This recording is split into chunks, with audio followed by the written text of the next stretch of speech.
This is WAB's Week in Review with me, Alex Helmick. On this show, we take a look back at the last few days of stories from your WABE news team.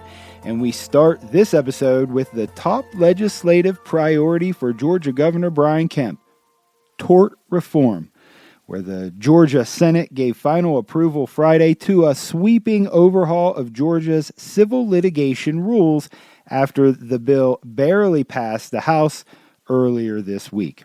WAB's Sam Greenglass explained. Kemp argues curbing big payouts in civil lawsuits is needed to keep businesses and medical providers in Georgia. The votes capped weeks of pressure, incentives, and some concessions, delivering a legacy-defining achievement for Kemp, who spent significant political capital on the effort. Oh, I'm very satisfied. This has been worked on for years now, to little avail. We have a great bill here, in my opinion. Political capital, all that other kind of stuff. I mean, I don't have time to worry about all that. But opponents say SB 68 is a corporate giveaway that will limit victims' access to the civil justice system. All but two provisions will take effect as soon as Kemp signs the bill. Sam Greenglass, WABE News.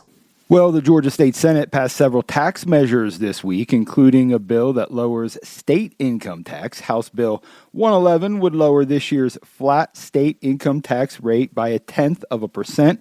This accelerates an existing annual cut that will continue until the state income tax reaches just under 5%.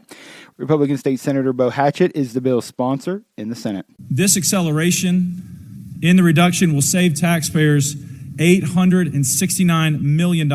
Democratic State Senator Elena Parent says the tax cuts will primarily benefit the wealthy. Only 33% of it will go to 80% of Georgians.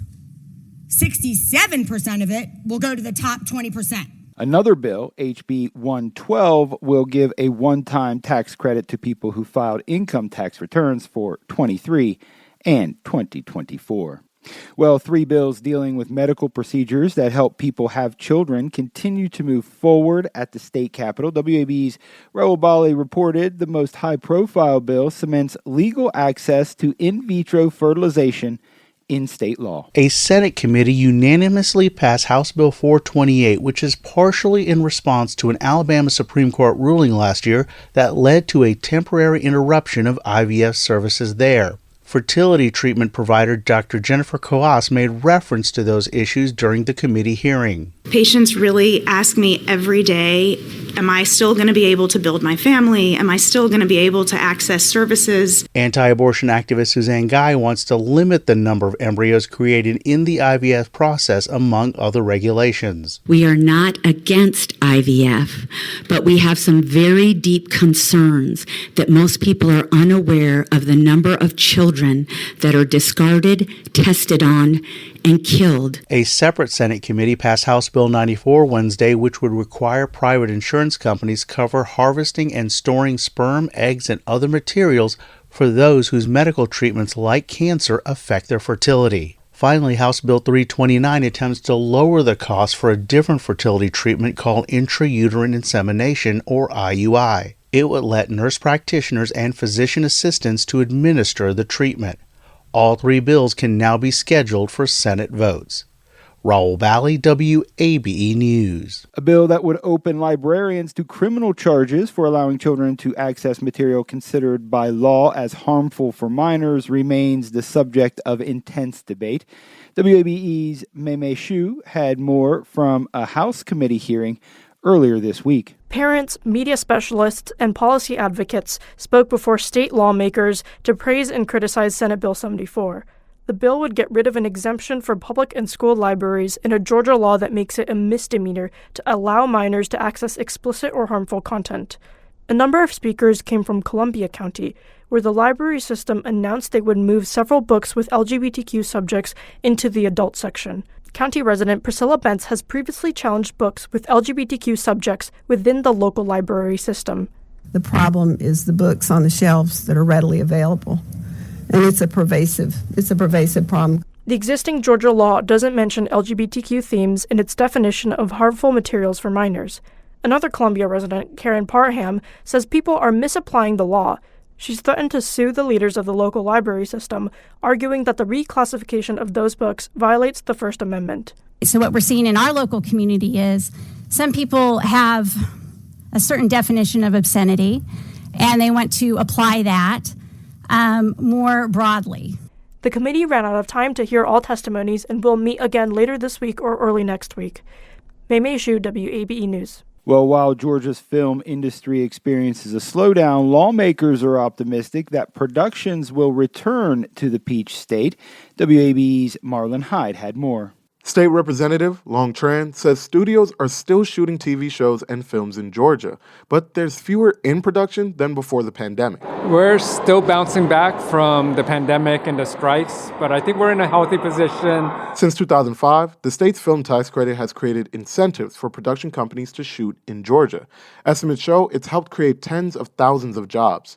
Today, there's currently 24 movies and TV shows filmed in Georgia, according to the state's Department of Economic Development. I know the newest Superman was filming here in Georgia, so we just got to be a little bit patient while at the same time showing our support for the industry and how stable the talent in the industry is, the resources are here so that productions can come back.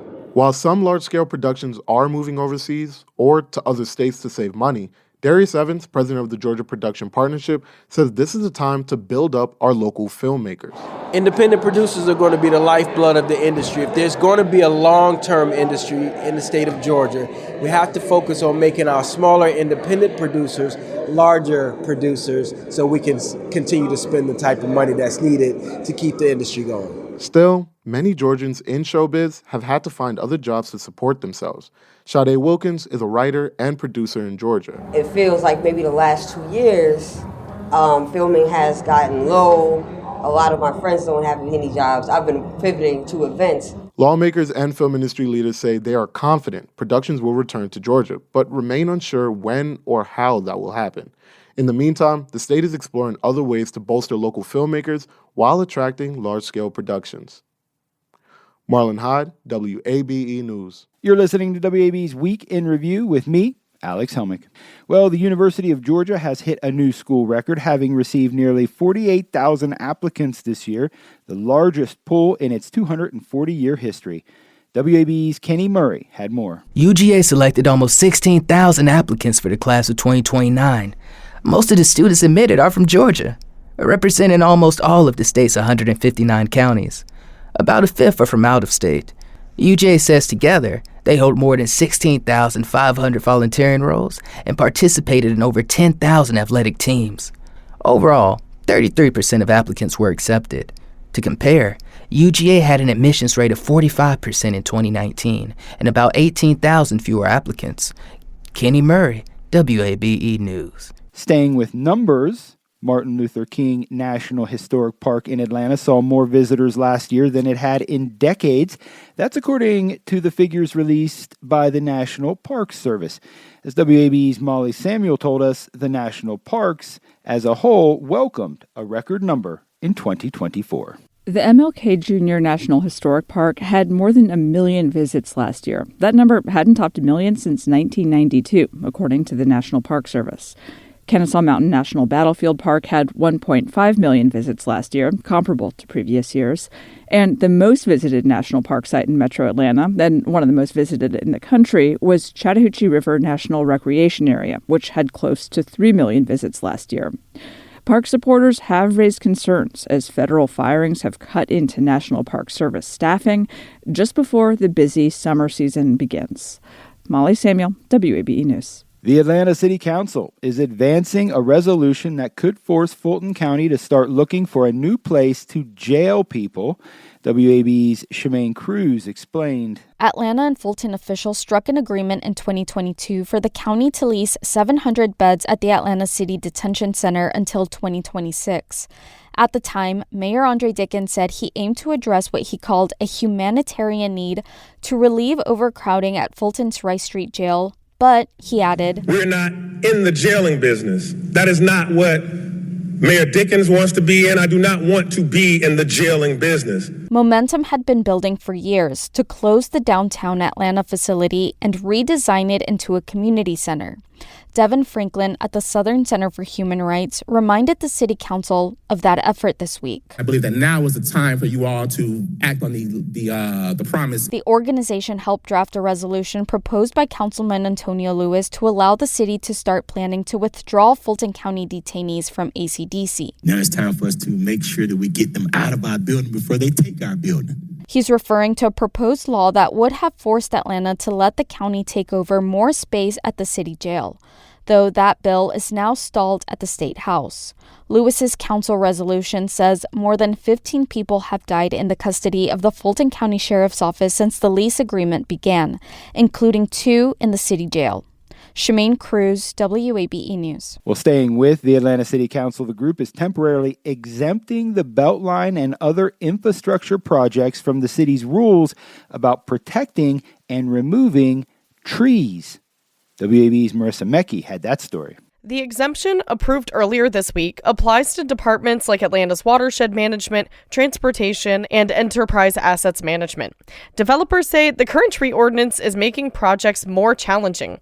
Here's Jill Johnson with Atlanta Beltline, Inc.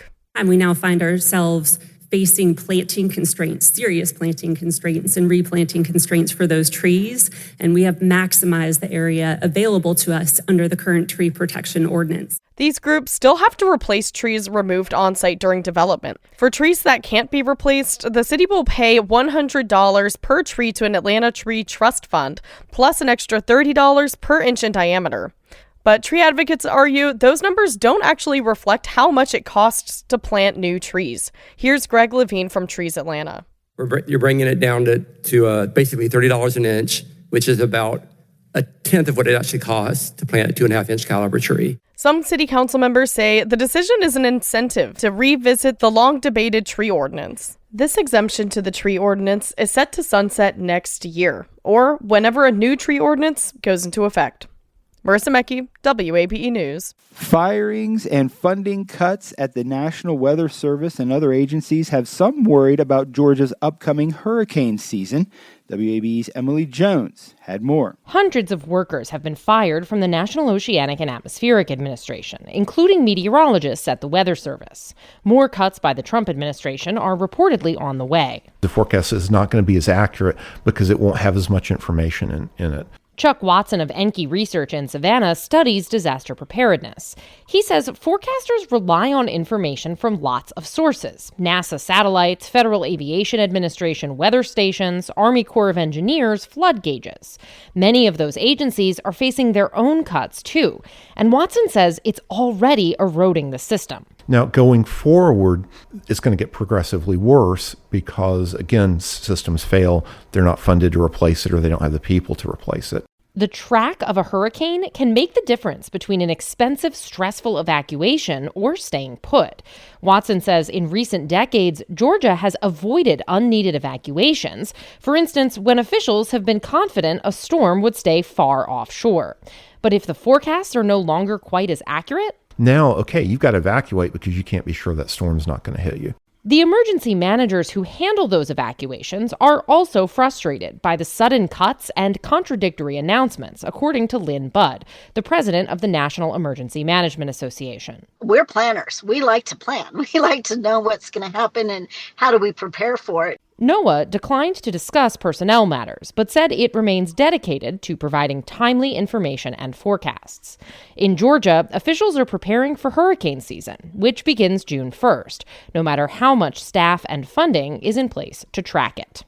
Emily Jones, WABE News. This story is part of a partnership with Grist.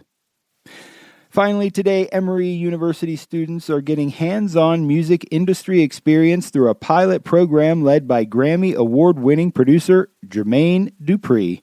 WABE's Dormaya Vance had more. So Def Studios is a pale green building. Inside, records are framed like museum art. Atlanta legend and owner of So Def, Jermaine Dupri, says he's worked with college students before, yet hadn't established an official program until now. It was started with my company long years ago. Like, I had a lot of kids that was going to college So then we had kind of like an intern type of program. It wasn't like this with the school. Dupri coined this more formal internship program, SoSoDef University. I still think when I got it, I'm like, there's no way. Like, this feels so surreal. Like, I don't deserve all of this. That's Emory sophomore Emmett Roth, who studies music management. The program's 4 interns help keep the studio running with tasks like cleaning, but they also work with industry professionals on song creation and input. Emory sophomore Ella Ferguson is hoping to learn about funding musical entrepreneurship because art doesn't have to be something where you're a starving artist. That stereotype should not exist. You should be able to thrive as an artist. And sophomore Lucas Perez says, as a pre-law major, the internship teaches him to be adaptable. So you just got to really be on your toes here, and I think that's very just useful on the whole for life and everything in general. The students are about a month into the pilot program for the spring semester, and Dupri says he's learning from them too, like from Emory's senior David Q, who's an aspiring artist from China. Is there a possibility you could freestyle for me in Chinese? Hey. Yeah. 接着我的节奏我走，停不下来，听着我的说唱。Dormaya Vance, WABE News. 跟着一直 groove, everybody know, you know we in this room, we be freestyle, yeah. That's all for the show this week. My thanks to the WABE News team for another round of great stories. You can find more at WABE.org. I'm Alex Helmick. Thank you for supporting WABE and for listening to The Week in Review.